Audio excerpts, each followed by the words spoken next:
Hello and welcome to 5 Year Club video number 124. I think I'm going to call this one anchoring, I'm not sure. Anyhow, March was frugal, but April, holy crap, April was even more frugal. And it's done, so now I get to look forward to May. I noticed that after I have a frugal month or week or whatever, I don't really use weeks as the measure. It's always months. Paycheck period, I do use that. Anyway, whenever I have a really frugal one, at the end of it, I'm kind of like, I want to spend some money. But when I actually go back and look at the things that I did in April, I did a lot of really fun stuff in April, and I really shouldn't have anything to complain about. And so I think that feeling is kind of artificial, and I should be able to set it aside. And I don't know. I think I'm doing a lot of exciting stuff right now. So it's interesting to me how there's kind of a disconnect between those two things. There's almost like this artificial part of your brain that's like spend, spend, spend. Even though the majority of our brain is just like, things are going great. If you are a long-time channel person, which means that you've been on the channel for what, like 4 months? Then I guess you would notice that I didn't do that many budget chickens in April. And that is because I got feedback that they weren't that helpful, and I didn't see people engaging with them very much, which is totally understandable. My finances are not other people's finances. The reason why I did them, I guess A, is because it was convenient, because I had to do that work anyway, and B, because I was hoping that like someone would see my expenses and be like, you can live on that amount of money in that category and be fine. And I've, when I look at other people's budgets, when I look at like Early Retirement Extreme and what he says about what he's spending, or Mr. Money Mustache, or whoever it is, then I kind of get a certain expectation, like, I should be able to achieve the same thing if this guy is doing it. But, if that's not the cost, if that's not the case with me, like, so be it. I have to react to the feedback. So in April, I tried to come up with other videos for days where otherwise I probably would have done that. I bought a plane ticket today, and so I updated my annual travel cost spreadsheet, and I would encourage everyone else to make their own annual travel cost spreadsheet. It helps you think about a number of things when it comes to vacation and travel. You get to see kind of how much a year are you spending on vacations and travel, and what fraction of your total income is that. It lets you look at a single type of trip. If you have a place that you go every December or every July or whatever it is, then you can see if you're spending more or less on that trip over time, and maybe which kinds of trips deserve more attention for cost optimization than others.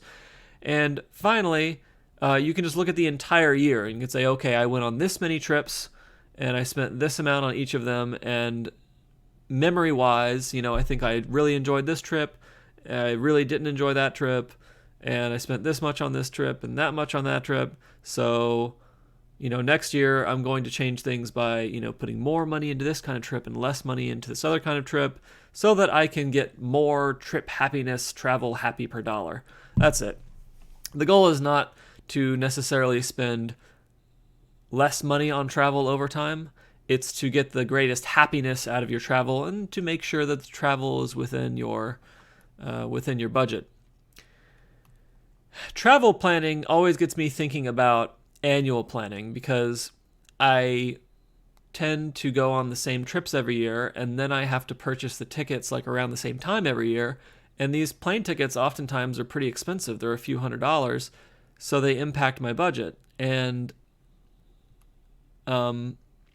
in particular, I noticed that like January and February, I'm usually not as pressured to buy my summer ticket yet, so I don't have to spend any extra money on that. But then when it gets closer to the spring, like April, May, because my ticket's usually in July, I have like more pressure, like go ahead and buy the ticket, or otherwise it's going to get more expensive. And that makes those months more expensive, especially because I think with property tax, it comes in April, and that's a big old, it's over $1,000 for that installation of property tax. And so I tend to find that, January, February are like relatively frugal months, and then there's usually some kind of bump in the spring as I plan out different kinds of travel for the year.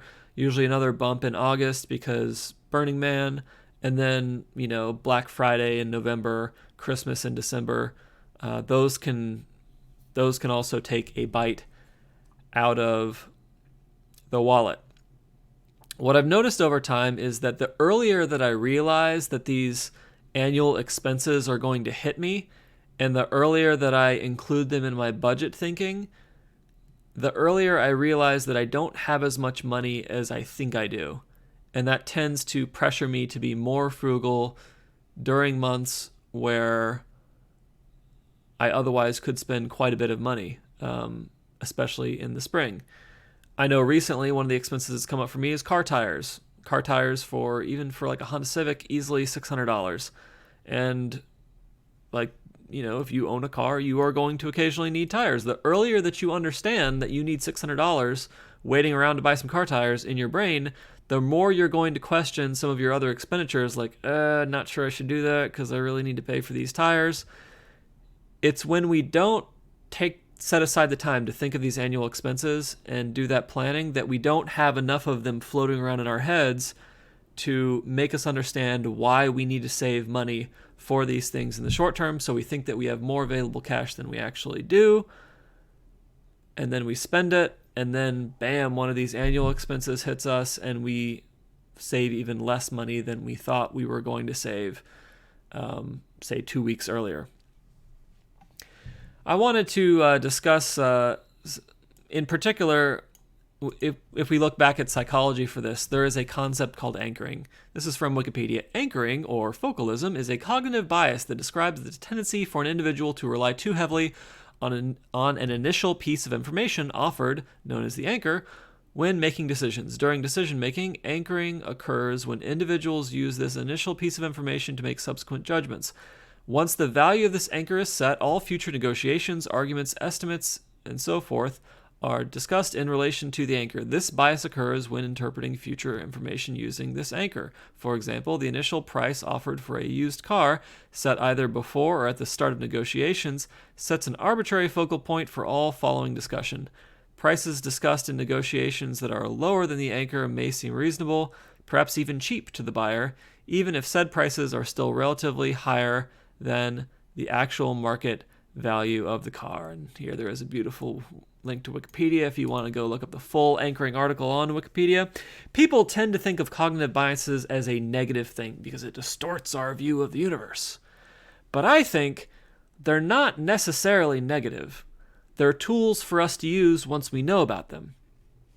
For example, when it comes to anchoring, if we calculate a monthly budget, a naive monthly budget, with none of these annual expenses included, and then we say, okay, these are the things that I must pay for on a monthly basis, and then everything else is savings, right? Then we now have an anchor for what we think our monthly savings should be. So say that anchor is like $2,000. Well, obviously that anchor is an overestimate because when we divide our annual expenses over those 12 months, those are going to eat away at that $2,000. So the $2,000 is not actually realistic in the year. But if our anchor is that $2,000 instead of a smaller amount, then we're going to try to save that even during months when we have this bigger expense, which means that we're going to think more creatively about manipulating other parts of our budget and doing other things with our life to try and hit that magical $2,000 number, just because it's the first number that we thought of when we thought about how much should I be able to save per month. For me, looking back at 2012 and 2013 in particular, right? In 2012, I set an automatic bank transfer every month of $600 that I was saving. And I thought like, wow, like I'm really doing something, saving $600 a month. And so $600 was my anchor, and the anchor was set by the amount of the transfer, the automatic transfer that I put in. And because of that, I didn't save all that much money in 2012. In 2013, similarly, I doubled my savings, right? Because my anchor in 2013, at the beginning of 2013, was the savings amount from 2012. So I thought I was a badass because I doubled it from $600 to $1,200, and I was like, wow, $1,200 a month? I just doubled my savings. I'm amazing. But 2018, Lewis thinks those are a joke. Ha ha ha. Because my anchor is completely different now. I mean, obviously, like paying off the condo helped my, savings ability a month, because that by itself just freed up like $1,200. But I started approaching savings different in 2014. Instead of coming at it from the point of view of what have I saved before, historically, I came at it from the point of view of what is my maximum theoretical savings, and how in the world could I possibly hit that maximum theoretical savings number. And as soon as I started approaching the problem from kind of the highest amount going down instead of from like the last amount going up, my savings skyrocketed and remain really high, and I've been a lot more creative and a lot more effective and efficient about saving money. It's worked out really well for me. So I think that this concept of an anchor is really valuable for you to think about for yourself. What is your anchor when it comes to your savings rate? What is your anchor when it comes to your savings amount? What's your anchor when it comes to how much money you should be worth by, I don't know, age 10 years from whatever your age is now? And how did you come up with that anchor? And does it need to change? Is it just something that seemed like a halfway good idea 2 years ago and it's time to revisit? All right, that's it for 5-Year Club video number 124. I hope you enjoyed it. I hope you enjoyed hearing about anchors. I encourage you to read the Wikipedia article anymore. Get that concept in your head. It will come up later. Have a fabulous evening.